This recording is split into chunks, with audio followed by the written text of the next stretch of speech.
यहाँहरू सबैलाई नमस्कार। फेरि पनि म समयसामयिक रूपमा कुराकानी गर्नको लागि यहाँहरूको सामु उपस्थित भइसकेको छु। विशेष गरी आउँदै गरेको फागुन 21 गते हुन गइरहेको चुनाव विषयलाई लिएर मैले यहाँहरू सामु केही कुराकानी गर्न खोजिरहेको छु। विशेष त खोटाङको विषयलाई लिएर म अगाडि बढ्न खोजिरहेको छु।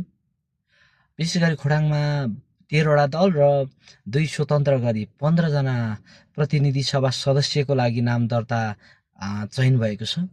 जस 15 जना मध्ये 1 जना व्यक्ति संसद भवनभित्र छिर्नेछ, जो जनताको मत, जनताको आश र जनताको भरोसाबाट संसद भवनभित्र छिर्नेछन्।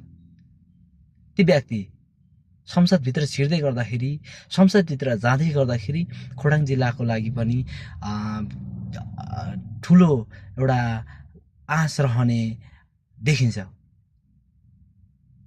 र जनताले पनि विशेष गरी ती 15 जना व्यक्तिहरूमध्ये खोटाङ जिल्लाको लागि आवश्यक पर्ने व्यक्तिलाई चुनेर खोटाङ जिल्लालाई भोलिको दिनमा सुशासन, समृद्धि, विकासको लागि चाहिँ आवाज उठाउन सक्ने व्यक्तिलाई चाहिँ अगाडि बढाउनुपर्छ। विशेष त खोटाङ जिल्ला हरेक सुविधाबाट वञ्चित छ। खोटाङ जिल्लामा स्वास्थ्य, शिक्षा, रोजगार, वातावरण केही पनि छैन। एउटा व्यक्ति बिरामी भयो भनेदेखि त्यहाँबाट खोटाङ जिल्लाबाट रिफर गरेर काठमाडौँ ल्याउँदै गर्दाखेरि अथवा विराटनगर अथवा धरान लाँदै गर्दाखेरि लाखौँ खर्च हुन्छ। र त्यस्तै गरी राम्रोसँग उसले जो मसिनो बालबच्चाले राम्रो शिक्षा पनि लिन सक्ने अवस्था छैन त्यो ठाउँमा। यद्यपि त्यो ठाउँमा विकास गर्नको लागि स्वास्थ्य, शिक्षा, रोजगार, यातायात, खानेपानी हरेक सुविधा ल्याउने छन् भन्ने एउटा आश छ।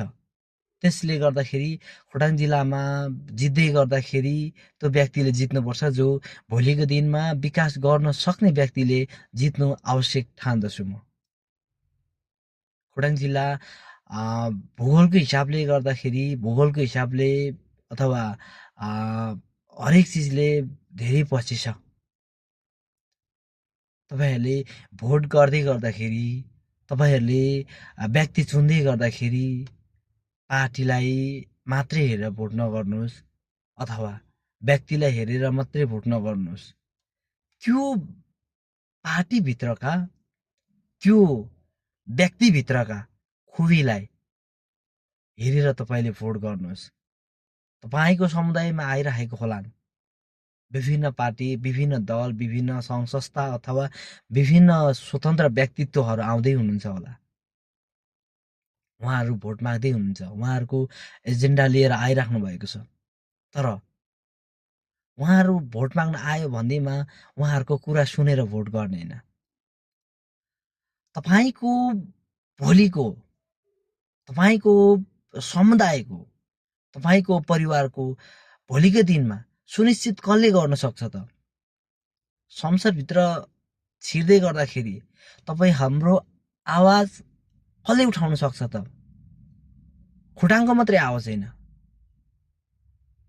खोटाङ जिल्लाको मात्रै सुशासन हैन, सबै ठाउँको सुशासन अथवा आवाज उठाउन सक्ने मान्छे आवश्यक पर्छ त्यहाँ। त्यसमा पनि खोटाङ जिल्लाले चुन्दै गर्दाखेरि विभिन्न पार्टीका छन्, विभिन्न व्यक्तिहरू छन्। व्यक्तिले जितेर त्यहाँभित्र छिर्दै गर्दाखेरि खोटाङ जिल्लाको आवाज, खोटाङ जिल्लाको एउटा सपना, खोटाङ जिल्लाको एउटा भिजन लिएर संसदभित्र छिर्नुको लागि यहाँहरूको पनि मतले गर्दाखेरि त्यहाँभित्र छिर्ने सक्ने सम्भावना छ। त्यसो हुँदाखेरि खोटाङ जिल्लाले जित्दै गर्दाखेरि खोटाङ जिल्लाको एक व्यक्ति 15 प्रतिनिधि सभा सदस्य मध्ये एक व्यक्तिले जित्दै गर्दाखेरि त्यस्ता व्यक्तिले जित्नुपर्छ, जो भोलि तपाईको आवाज, मेरो आवाज त्यो ठाउँ, त्यो संसदभित्र बोल्न सक्ने आँट भएको मान्छेले भोलिको दिनमा संसदभित्र छिराउन सक्नुपर्छ हामीले। त्यसो हुँदाखेरि हामीले भोट गर्दै गर्दाखेरि हाम्रालाई हैन, राम्रालाई भोट गर्न आवश्यक ठान्दछु मैले। हामीले चुनावभित्र जुन 21 गते चुनाव हुँदैछ त्यो चुनावभित्र मतदानभित्र पस्दै गर्दाखेरि पनि हामीले एकचोटि यो दिमागले सोच्नुपर्ने अवस्था देखिन्छ। किनभने चुनाव स्थलभित्र हामी छिर्दै गर्दाखेरि हामीलाई विभिन्न भ्रमात्मकहरू फैलाउन सकिन्छ, अथवा त्यहाँभित्र फलानालाई भोट गर्नुहोस्, फलानालाई भोट गर, अथवा फलानालाई भोट गरेर आइज है भन्ने खालको कुराहरू आउन सक्छ। त्यसर्थ तपाईँहरूले ती व्यक्तिहरूको कुरा नसुनेर तपाईँले इच्छाएको व्यक्ति, तपाईँले भोट गर्दै गर्दाखेरि भोलिको दिनमा संसदभित्र यो मेरो आवाज पुग्छ कि पुग्दैन भन्ने व्यक्तिलाई भोट गर्न अपिल गर्दछु। किनभने तपाईँको आवाज संसदभित्र छिर्नु भनेको तपाईँको भोटको कदर हुनु हो। त्यसले गर्दाखेरि तपाईँले भोट गर्दै गर्दाखेरि तपाईँले त्यो ठाउँमा जिताएर पठाउँदै गर्दाखेरि तपाईँ हाम्रो आवाज त्यहाँ पुग्छ कि पुग्दैन त्यो कुरालाई मध्यनजर गर्नुपर्छ। हिजोको दिनमा पनि चुनाव भएको थिए, जितेर पनि गएको थिए, तर त्यहाँबाट पनि हामीले केही पाठ सिक्नुपर्छ। हामीले कसलाई भोट गरेको थियौँ, हामीले कसलाई भोट गरेर जिताएर पठाएको थियौँ, अनि त्यो व्यक्तिले हामीलाई के फाइदा दियो, हाम्रो खोटाङलाई के सुविधा दियो, तपाईलाई स्वास्थ्य, शिक्षा, खानेपानी अथवा तपाईँको यातायात हरेक कुराहरूमा केमा सुविधा दियो, र त्यसलाई हामीले भोट गराएर, त्यो व्यक्तिलाई हामीले भोट गराएर उसले भोट जितेर गएर हामीलाई कति सुविधा दियो, अथवा हाम्रो भोट कतै खेरो मात्रै गएन, यी चिजहरूलाई पनि निहाल्न आवश्यक ठान्दछु। त्यसो हुँदाखेरि भोट गर्दै गर्दाखेरि हाम्रालाई होइन, हाम्रा पार्टीलाई होइन, राम्रालाई भोट गर्नुभयो भने भोलिको तपाईँ जस्तो अथवा तपाईँको छोराछोरी अथवा तपाईँको बालबच्चाको भविष्य सुनिश्चित हुने देखिन्छ। किनभने म पनि एउटा खोटाङ जिल्लाको एउटा मतदान अथवा भोटर्स भएकोले गर्दाखेरि म त्यो क्षेत्रलाई लिएर अगाडि कुरा बढाइरहेको छु। किनभने मैले पनि हिजोको दिनमा त्यो ठाउँमा जित्दै गर्दाखेरि अथवा त्यो ठाउँमा एउटा त्यो खालको सुविधा भइदिएको भएदेखि म पनि आफ्नो जिल्ला छोडेर, आफ्नो गाउँ छोडेर कुनै पल्लो सहरमा जानुपर्ने अवस्था थिएन। किनभनेदेखि हामी एउटा सर्वसाधारण एउटा कामको सिलसिलामा अथवा एउटा शिक्षाको अथवा स्वास्थ्यको सुविधामा हामी एउटा त्योभन्दा सुविधाजनक क्षेत्रमा हामी हिँड्नु बाध्य भएका छौँ। तर भोलिको दिनमा त्यो अवस्था नआओस् भन्नको लागि हाम्रालाई होइन, राम्रालाई चुन्न आवश्यक ठान्दछु मैले। त्यसो हुँदाखेरि तपाईँलाई विभिन्न व्यक्तिहरू आउलान्, विभिन्न व्यक्तिले तपाईँलाई लोभ्याउलान् अथवा उनीहरूको एजेन्डा सुनाउलान्।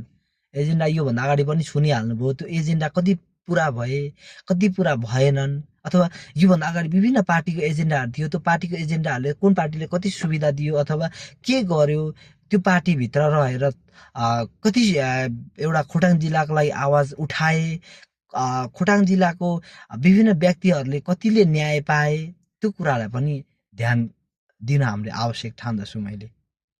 त्यसो हुँदाखेरि हामीले खोटाङ जिल्लालाई जिताउँदै गर्दाखेरि अथवा खोटाङ जिल्लाको 15 प्रतिनिधि सभा सदस्यहरूलाई जिताउँदै गर्दाखेरि ती एकजना त्यहाँ पुग्दै गर्दाखेरि कसले चाहिँ हाम्रो आवाजलाई चाहिँ बुलन्दरसँग चाहिँ समाजमा अथवा त्यो संसद भवनभित्र अथवा राष्ट्रभित्र चाहिँ आवाजलाई बोल्न सक्छ, त्यस्ता व्यक्तिलाई हामीले चुन्न आवश्यक ठान्दछु।